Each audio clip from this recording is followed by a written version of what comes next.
Hello everyone, मैं विपिन एक बार फिर आपके सामने। आज इस लेक्चर में हम डिस्कस करेंगे स्मार्ट ड्रिल नंबर 4 में जो पैसेज हमने पिक किया है आपके लिए, उसके इंपॉर्टेंट वर्ड्स, इडियम्स या फ्रेजेस को। तो चलिए शुरू करते हैं without wasting any more time. पहला वर्ड है आपके सामने सेमिनल। क्या रेफरेंस लिखा है सेमिनल का, पढ़ते हैं। In his seminal work the interpretation of dreams Sigmund Freud delves into the depths of the unconscious mind. Okay, meaning क्या लिखा है? Highly influential or important, serving as a foundation or basis for further developments. Serving as a foundation or basis for the further developments. यानी कि कोई ऐसा काम जो अपने आप में पहली बार आपने कर दिया, अब फ्यूचर में जो भी उस पर डेवलपमेंट्स होंगे उस काम को बेंचमार्क के तौर पे लिया जाएगा। ठीक, अब इस वर्ड को आप समझें ध्यान से। सेमिनल, इसमें ग्रीक लैंग्वेज का वर्ड सिमिन छुपा हुआ है। सिमिन बेसिकली एक फ्लूइड होता है। जब कोई मेल मैमल किसी फीमेल मैमल के साथ सेक्सुअल इंटरकोर्स करता है तो ऑर्गेज्म के टाइम पे एक फ्लूइड इजैकुलेट होता है जिसमें स्पर्म सेल्स होते हैं। वो स्पर्म सेल्स फीमेल के एग से जाके जुड़ते हैं, उसे फर्टिलाइज करते हैं एंड देन एम्ब्रियो बनता है। Embryo the earliest form of an unborn baby. तो बेसिकली जो सीमेन है, सीमेन क्या काम कर रहा है? सीड का काम कर रहा है। सीड यानी कि फाउंडेशन, और जो सेमिनल है वो हो गया फाउंडेशनल, यानी आगे के लिए कोई बिल्डिंग खड़ी करने के लिए जो नींव बनाई वो हो गया फाउंडेशनल। और समझते हैं इसको एग्जांपल्स के साथ। ये हमारे सामने गीतांजलि का जो कवर पेज है वो वहाँ पे लगा हुआ है। श्री रविंद्रनाथ टैगोर जी की फोटोग्राफ है। पढ़ते हैं एग्जाम्पल क्या लिखा है। An example of A seminal work in the Indian context is Rabindranath Tagore's Gitanjali. Published in 1910, Gitanjali is a collection of poems that earned Tagore the Nobel Prize in Literature in 1913, making him the first non-European to win the prestigious award. अब गीतांजलि के कारण हमें क्या मिला? First non European Nobel prize मिला। Yes, ठीक। तो ये कैसा काम हुआ? सेमिनल काम हुआ। और पढ़ते हैं इसको। This work is considered seminal because it introduced Tagore's poetic genius to the world and highlighted the depth of Indian spirituality and philosophy. क्यों seminal बोला जाता है? क्योंकि इनके काम ने इस जो गीतांजलि ने क्या काम किया, इसने पूरे वर्ल्ड को बताया क्या? हमारी स्पिरिचुअलिटी के कॉन्सेप्ट को, हमारी फिलोसफी के कॉन्सेप्ट को, इंडिया की स्पिरिचुअलिटी एंड फिलोसफी को वर्ल्ड के सामने लेकर आने का काम किसने किया? गीतांजलि ने किया। तो ये कैसा काम था? सेमिनल। एक और एग्जाम्पल है हमारे सामने, डॉक्टर सीवी रमन की फोटोग्राफ है यहाँ पे। Another example of a seminal work in the Indian context from the science domain is Raman effect, discovered by the Indian physicist Sir C.V. Raman. In 1928, Raman observed that when light passes through a transparent material, some of the scattered light changes wavelength. This phenomenon, known as the Raman effect, provided groundbreaking insights into the behavior of light and molecules. Groundbreaking insights मिले Raman effect जो उन्होंने discover किया, और किसके context में? Light and molecules के context में, leading to significant advancements in the fields of physics, chemistry and spectroscopy. इन तीनों डोमेन्स में आगे और डेवलपमेंट्स हों और ज़्यादा इन्वेंशंस हो, डिस्कवरीज हों, उसमें रमन इफेक्ट ने बहुत बड़ा रोल प्ले किया। तो कैसा काम था? सिग्निफिकेंट, हाँ, फिनोमिनल, सेमिनल। ठीक, समझ में आया? अपने आप में अभूतपूर्व, अनप्रेसिडेंटेड, अपने आप में जो पहली बार हुआ हो उसको बोलेंगे सेमिनल। अब हमारे सामने 4 एग्जांपल्स हैं। अब हम देखते हैं चारों में से यूजेज कहाँ पर सही है, कहाँ पे गलत है। पहला सेंटेंस लिखा है the flower garden was seminal, blooming beautifully in the spring. ये यहीं पे ही मुझे गलत लग रहा है, अभी देखते हैं। और the scientist seminal work led the foundation for modern genetics, ये सही है। Her book was considered a seminal contribution to feminist literature, यानी कोई है राइटर, उनकी किताब ने फेमिनिस्ट लिटरेचर के कॉन्टेक्स्ट में ज़बरदस्त काम किया और उनकी किताब को सेमिनल कंट्रीब्यूशन के तौर पे देखा जाता है। बिल्कुल सही सेंटेंस है। The conference featured several seminal speakers whose ideas shaped the future of technology. बिल्कुल सही है। जो भी स्पीकर्स हैं उन्होंने जो भी बातें रखी, उन्होंने क्या किया? They shaped the future of the technology, यानी आने वाले टाइम में जो टेक्नोलॉजी का फ्यूचर है उसको रास्ता दिखाया, उसके लिए शेप तैयार कर दी। तो ये तीनों सेंटेंस सही थे, ये गलत है। गार्डन, फ्लावर गार्डन वो सेमिनल, ये क्या होता है? तो कॉन्टेक्चुअली रॉन्ग है। आगे बढ़ते हैं। यस, बात करते हैं सिनोनिम्स की। ग्राउंड ब्रेकिंग, इन्फ्लुएंशियल, फंडामेंटल, बुनियादी। ठीक, और एंटोनिम्स की बात करें तो इनसिग्निफिकेंट, जिसकी कोई महत्वपूर्णता ना हो, जिसका कोई महत्व ना हो। अनइम्पॉर्टेंट, ट्रिवियल, हाँ, ट्रिवियल यानी जिसकी कोई ज़्यादा वैल्यू ना हो। तो ये था आपके लिए सेमिनल। चलिए मूव करते हैं नेक्स्ट वर्ड पे, बिजार। क्या रेफरेंस लिखा है? Freud introduces the concept of dream symbolism suggesting that seemingly bizarre or nonsensical elements of dreams actually hold hidden meanings. Okay, meaning क्या लिखा है bizarre का? Strange or unusual in appearance, style or character, extremely unconventional or outlandish. bizarre माने कोई चीज जो अजीब हो, unusual हो यानी कि जो usual से अलग हो, normal से अलग हो, किसमें? अपीयरेंस में, स्टाइल में, कैरेक्टर में। इन तीनों एस्पेक्ट पे आप सोच सकते हैं कि बिजार होगा कोई एक्सट्रीमली अनकन्वेंशनल, बिल्कुल कन्वेंशनल ना हो, उसको बोलेंगे बिजार, या आउटलैंडिश हो यानी कि ऐसी बात जो आपने कभी ना सुनी, ना एक्सपेक्ट की सामने वाले से कि वो ऐसा बोलेगा। सो ये बिजार का एग्जाम्पल था आपके लिए। डिस्कस करते हैं इसको। ये स्क्रीनशॉट है एक न्यूज़ वेबसाइट का, इसमें दिया हुआ है सूचना सेठ CEO of Mindful AI Lab faces arrest over brutal killing of her 4-year-old son in Goa. सूचना सेठ एक स्टार्टअप है, उसकी CEO हैं, और इन्होंने क्या किया? इन्होंने जनवरी में आई बिलीव इन्होंने अपने 4 साल के बच्चे को खुद मारा, कत्ल किया, उसका एक बैग में उसको पैक कर दिया एंड गोवा से बेंगलुरु उसको ले जा रही थी डंप करने के लिए, जो भी इनका प्लान था। सो बेसिकली एक मदर अपने बच्चे को खुद मार रही है यहाँ पे। सो ये कैसा है? ये कैसी इंसिडेंट बोलेंगे आप इसको? ये बिजार है, ये बिजार है। कोई ऐसी मदर, कोई भी मदर ऐसा नहीं कर सकती। हमारे दिमाग में यही रहता है, मदर की जो इमेज होती है। सो ये इवेंट कैसा है? बिजार। ठीक, आगे बढ़ते हैं। अब एक और एग्जाम्पल है हमारे सामने। Bangladesh thumped Australia 5-0 down under in the recently held test match series. अब ये इमेजिनरी एक सेंटेंस है, इमेजिनरी सिचुएशन है, ऐसा कभी हुआ नहीं है, पर अगर ये हो तो ये कितना बिजार होगा समझने की कोशिश करते हैं। बांग्लादेश जिसकी टेस्ट रैंकिंग काफ़ी नीचे है, थम्ड ऑस्ट्रेलिया यानी उसने ऑस्ट्रेलिया को हराया कितने मार्जिन से? 5-0 यानी 5 मैचेस की सीरीज में ऑस्ट्रेलिया जैसी टीम को जो टेस्ट रैंकिंग में काफ़ी ऊपर है, बांग्लादेश ने ऑस्ट्रेलिया को 5-0 से हरा दिया। डाउन अंडर कहाँ पे हरा दिया? डाउन अंडर यानी ऑस्ट्रेलिया, अगेन ऑस्ट्रेलिया को ऑस्ट्रेलिया में हरा दिया। किसने हरा दिया? बांग्लादेश ने हरा दिया। कितने मार्जिन से? 5-0 के मार्जिन से। तो ये कैसी ये जो अगेन इवेंट है, ये कैसी बिजार है, ऐसा पहले कभी ना हुआ, ना आपने एक्सपेक्ट किया कि ऐसा हो सकता है, तो ये बिजार हो जाएगा अगर ऐसा हो जाता है तो। चलिए अब हम डिस्कस करते हैं हमारे वर्ड यूजेज के examples.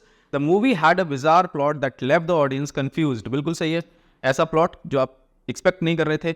He wore a bizarre outfit to the party which caught everyone's attention. बिल्कुल सही है, ऐसा आउटफिट पहन लिया, ऐसे कपड़े पहन लिए जो सबकी नज़र उन्हीं की तरफ जा रही थी। रणवीर सिंह ऐसे काम करते हैं, अगर आप जानते हो उन्हें तो। तीसरा example, the sudden appearance of a rainbow during the night was bizarre and unexpected. I believe ये भी सही है। रेनबो कब? नाइट में, अचानक से, तो ये सही हो सकता है। चौथा sentence, the teacher gave a very bizarre explanation of the mathematical concept making it easier for the students to understand. Yes, ये गलत है, बिकॉज अगर एक्सप्लेनेशन बिजार है तो वो ईजियर कैसे हो जाएगा बच्चों की समझने के लिए? बिजार यानी अजीब सा कुछ उन्होंने बताया जो अनहर्ड है, अनएक्सपेक्टेड है, तो ये ईजियर नहीं हो सकता, ये कॉम्प्लेक्स होना चाहिए था, इसीलिए ये सेंटेंस कॉन्टेक्चुअली गलत है। चलिए आगे बढ़ते हैं सिनोनिम्स एंड एंटोनिम्स पे। एक्सेंट्रिक एक सिनोनिम हो सकता है इसका, पिक्यूलियर अजीब सा, अनकन्वेंशनल, वेरी अनयूजुअल, तो हम बोलेंगे ये सारे सिनोनिम्स हैं इसके। एंटोनिम्स की बात करें तो नॉर्मल, कन्वेंशनल, ऑर्डिनरी, ये सारे इसके एंटोनिम्स थे। आई होप आपको बिजार समझ में आ गया हो।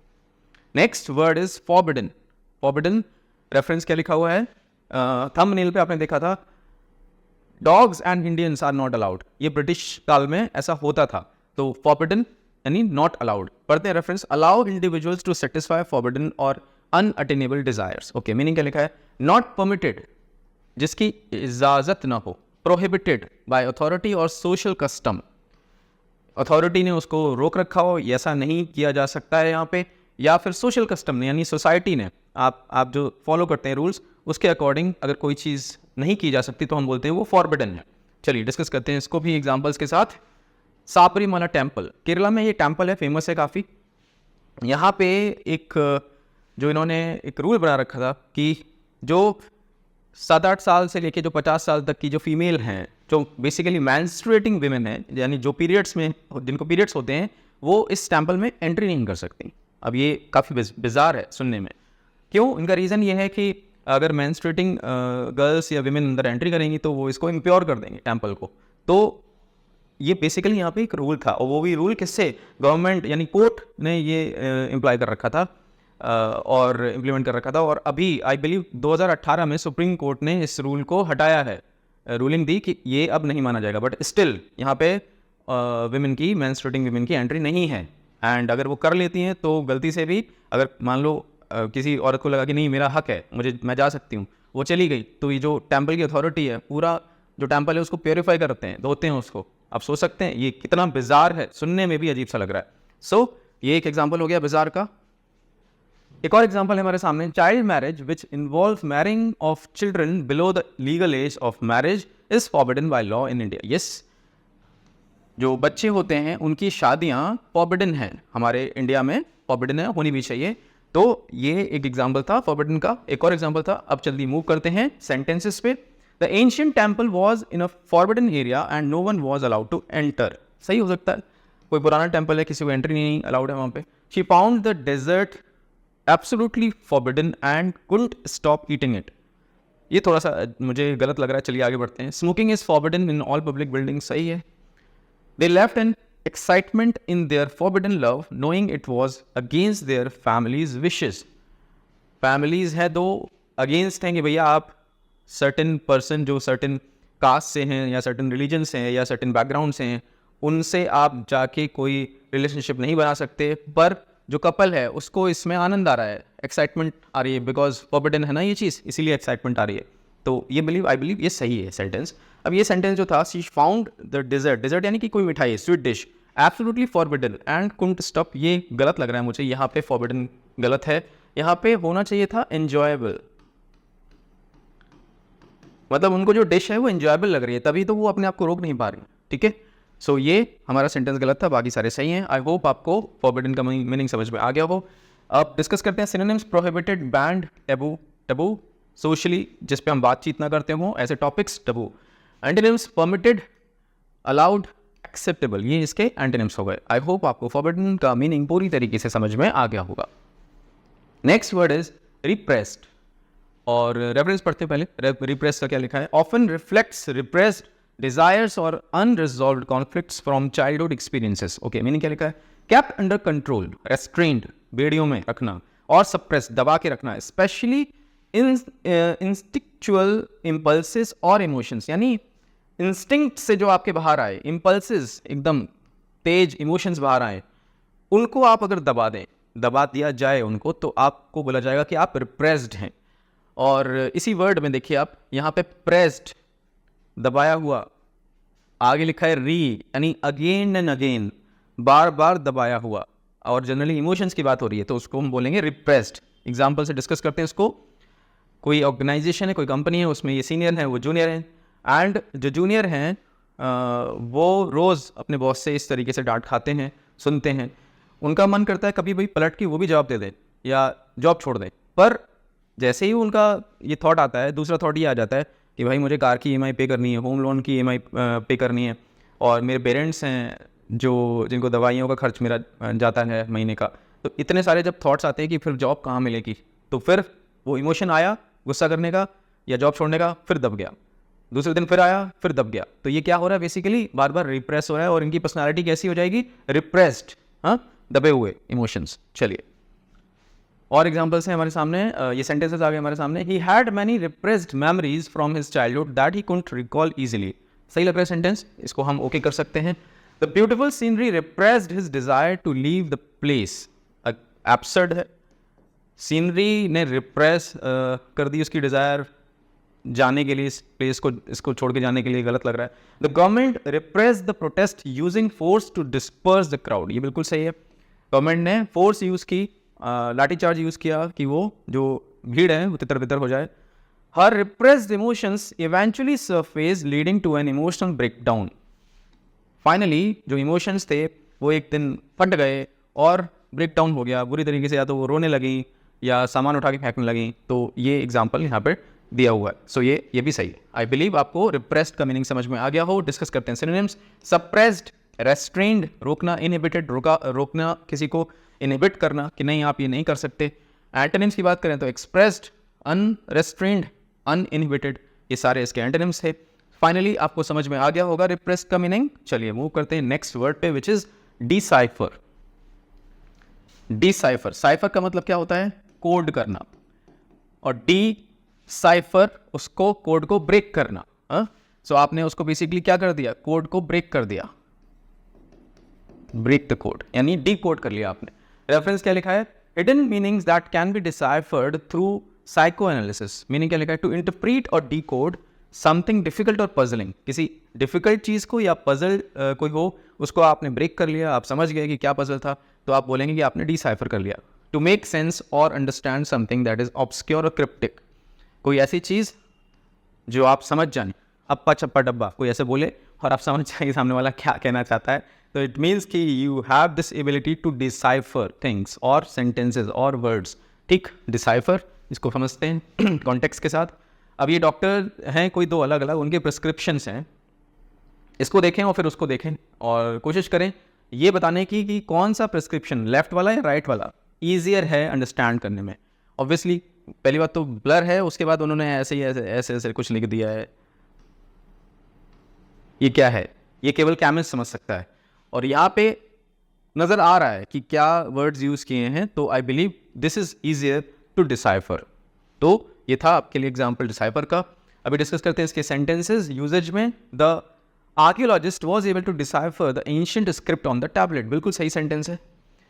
She could decipher the doctor's handwriting on the prescription, बिल्कुल सही, अभी हमने डिस्कस किया। The detective worked hard to decipher the cryptic message left at the crime scene, बिल्कुल सही है।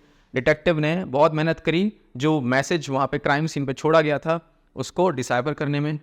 ही tried to decipher the delicious flavours in the government dish, flavours को कौन डिसाइफर करता है? ये गलत है।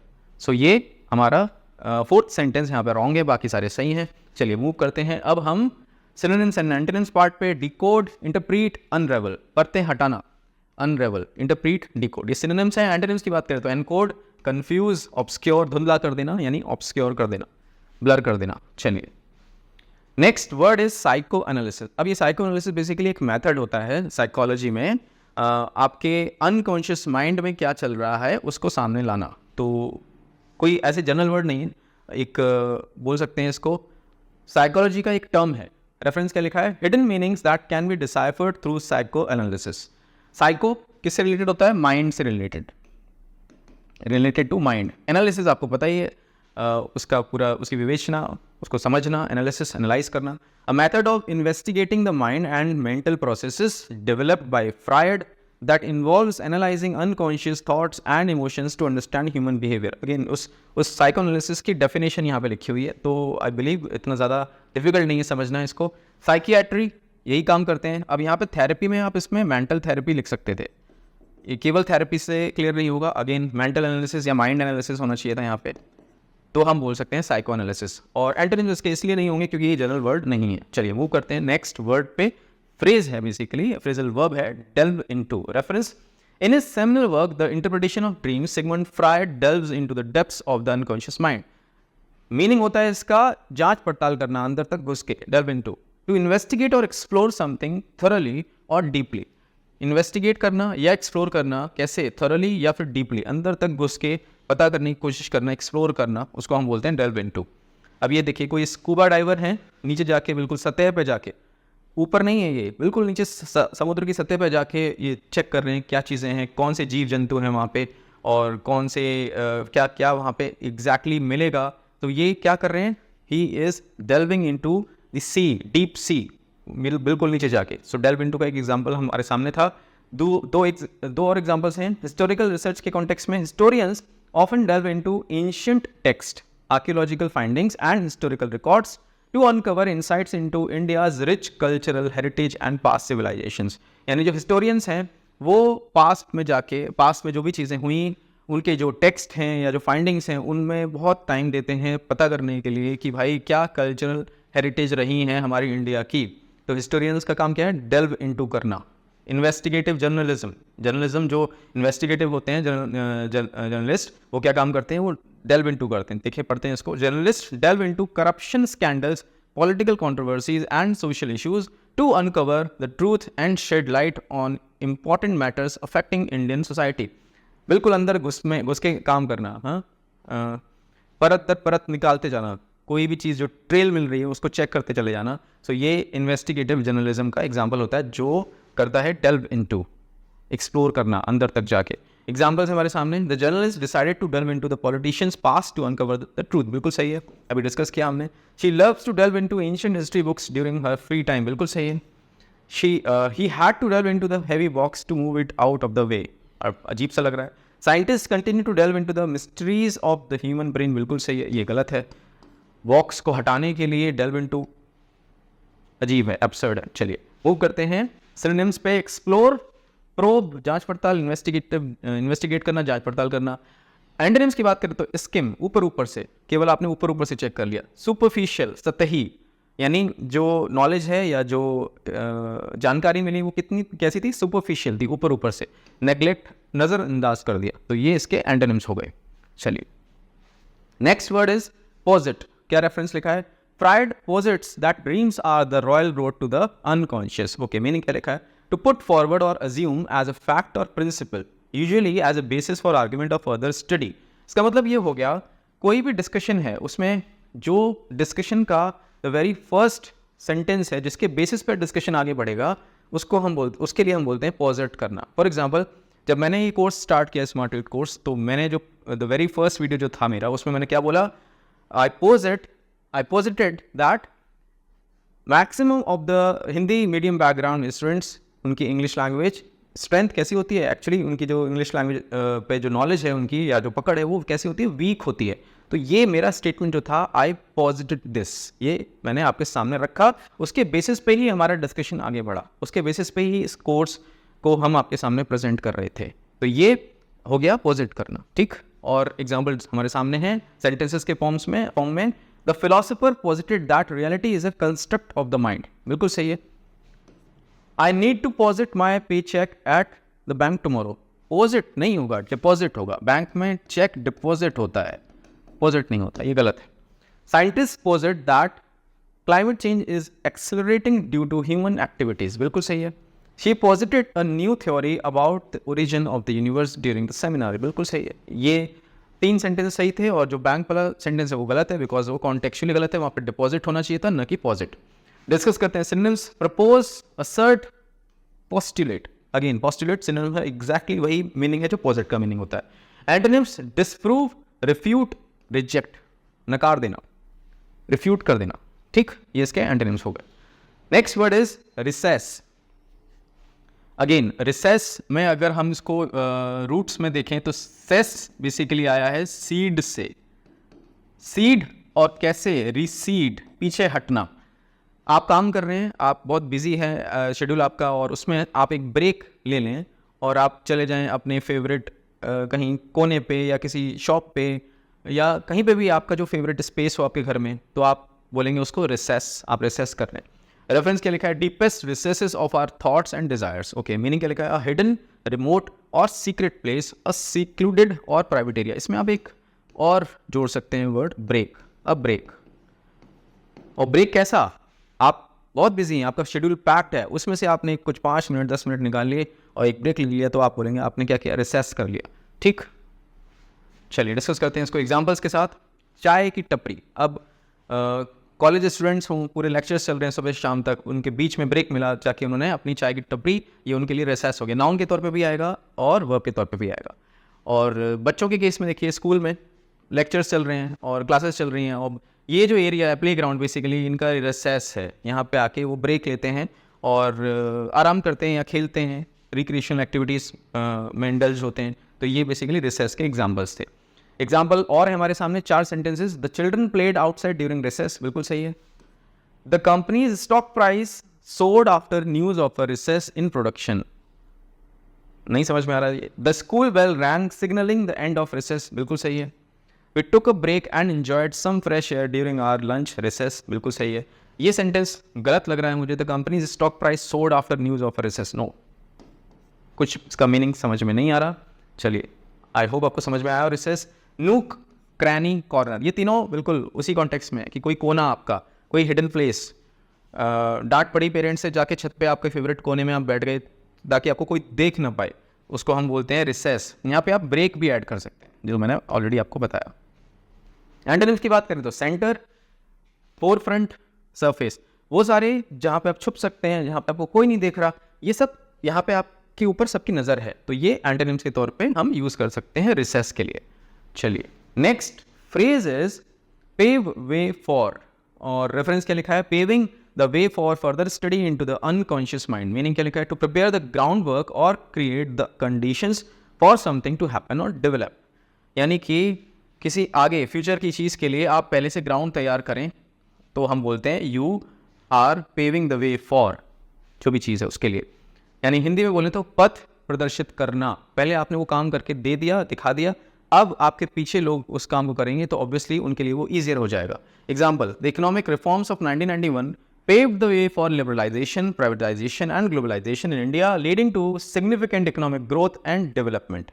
1991 में मनमोहन सिंह जी की जब वो फाइनेंस मिनिस्टर थे, तो उन्होंने क्या किया, लिबरलाइजेशन का दौर शुरू हुआ, उन्होंने FDI अलाउ किया और लाइसेंसिंग कम कर दी बहुत ज़्यादा, तो उससे कंपनीज़ को काम रजिस्टर करने में अपने आप को और फिर काम को आगे बढ़ाने में बहुत हेल्प हुई, तो बिजनेस फ्लरिश हुआ, बिजनेसेस फ्लरिश हुए तो इकोनॉमिक ग्रोथ हुई। तो उन्होंने क्या किया, he basically paved the way for growth in the economy और इकोनॉमिक सेक्टर। तो ये एग्जांपल हो गया पे वे फॉर का एक एग्जांपल। दूसरा एग्जांपल पढ़ते हैं, the implementation of the goods and services tax GST in 2017 paved the way for a unified tax system across the country, simplifying tax compliance and promoting case of doing business। यानी पहले अलग अलग taxes file करने पड़ते थे जो business owners थे उनको, गवर्नमेंट ने 2017 में क्या कर दिया, GST लेके आए और अब सबको केवल एक टाइप का ही टैक्स पे करना पड़ता है, एक सर्टेन परसेंटेज होता है सबके लिए अलग अलग, वो पे करना होता है, बहुत सिंपल होता है, वेबसाइट पे जाना होता है, अपने सारे डिटेल्स में फिल करने होते हैं, कितना इनपुट हुआ, कितना गया, कितना खर्चा हुआ, और वो आप फाइल कर देते हैं। तो it has become quite easier for businesses to file the taxes. तो ये again GST has paved the way for ease of doing business in India. तो ये दोनों एग्जाम्पल्स हो गए पे वे फॉर के। अब हम पढ़ते हैं सेंटेंस यूजेज के केस में, हमारे 4 सेंटेंसेस हैं। The new legislation aims to pave the way for better health care access for all citizens, बिल्कुल सही है। His hard work and dedication paved the way for his promotion to manager, सही लग रहा है मुझे। Technological advancements have paved the way for significant improvements in communication, बिल्कुल सही है। The rainy weather paved the way for a beautiful sunset, rainy weather ने sunset के लिए रास्ता दिखाया, गलत है, गलत है, ठीक। आई होप आपको समझ में आ गया हो। पे way for synonyms, prepare, facilitate, help करना, एनेबल, मदद करना, ब्लॉक, हिंडर, इम्पीड, रुकावट पैदा करना, ये इसके एंटोनिम्स हो गए। आई होप पे वे फॉर आपको समझ में आ गया हो। That's it guys. अब आपको क्या करना है, काम आज ज़्यादा है बिकॉज आज वर्ड्स ज़्यादा थे, फ्रेजेस ज़्यादा थे। आपको सबसे पहले, अगर आप मुझे देख रहे हैं, मुझे सुन रहे हैं, एंड तक आपने सुना, अब आपको क्या करना है, जितने भी वर्ड्स और फ्रेजेस थे आपको अपने खुद के सेंटेंसेस लिखने हैं और कमेंट सेक्शन में जाके ड्रॉप करना है। बिलीव यू मी गाइज, ये एक्सरसाइज बहुत इंपॉर्टेंट है। मैं रोज़ आपको इस चीज़ के लिए स्ट्रेस दे रहा हूँ। क्यों ज़रूरी है, क्योंकि जब आप सोचते हैं ना तो आपका दिमाग स्ट्रेस लेगा, आपकी जो पूरा जो सोचने का तरीका है, वर्ड को समझने का जो तरीका है, वो निखर के आएगा सामने, वो इन्हांस होगा, ठीक। अब कल एक बच्ची ने बोला कि सर बहुत दिक्कत हो रही है इस चीज़ में, कैसे करें। तो दिक्कत हो रही है तो होगी दिक्कत तो होगी। जब आप मसल्स बिल्ड करते हो जिम में जाके तो भी दिक्कत होती है, जब आप स्विमिंग सीखने जाते हो तो भी दिक्कत होती है, और दिक्कत तो होगी ही, क्योंकि कष्ट से ही कृष्ण मिलते हैं। याद रखिएगा हमेशा, कष्ट से ही कृष्ण मिलते हैं, कष्ट नहीं लेंगे तो कृष्ण नहीं मिलेंगे। समझने वाले समझ गए, ठीक। तो काम बहुत इंपॉर्टेंट है, करना है सभी को। अगर आप गलत करें, टूटा फूटा कुछ भी लिखें, मैं हूँ there, I am there for your help, मैं आपको सही करूँगा, आपको समझाऊंगा कि ऐसे नहीं ऐसे करना है, बट करिए तो सही, ठीक। दूसरा काम, I am available on Telegram. अगर आप पेड मेंबर हैं हमारे स्मार्ट रीड कोर्स के और अभी तक आपने टेलीग्राम ग्रुप ज्वाइन नहीं किया है, प्लीज़ ज्वाइन कर लें, मुझे मैसेज करें with your payment screenshot, I share the invite link, group join करें। और जितने लोग और हैं जो ऑलरेडी ग्रुप ज्वाइन किए हुए हैं और मेरा लेक्चर देख रहे हैं, जाएँ स्मार्ट रीड नंबर 4 पे, हाँ 4 का ही लेक्चर है, 4 पे जाएँ, अटेम्प्ट करें पूरी exercise with utmost focus of yours. Attempt करने के बाद आपको वो 2 काम करने हैं, वहाँ से उठानी है आपकी RC स्पीड और आपका RC लेवल, और इन दोनों को मेंशन कर देना है टेलीग्राम ग्रुप में, ठीक। ये काम करना है। That's it. मैं मिलता हूँ नेक्स्ट लेक्चर में कुछ नए वर्ड्स के साथ। Take care.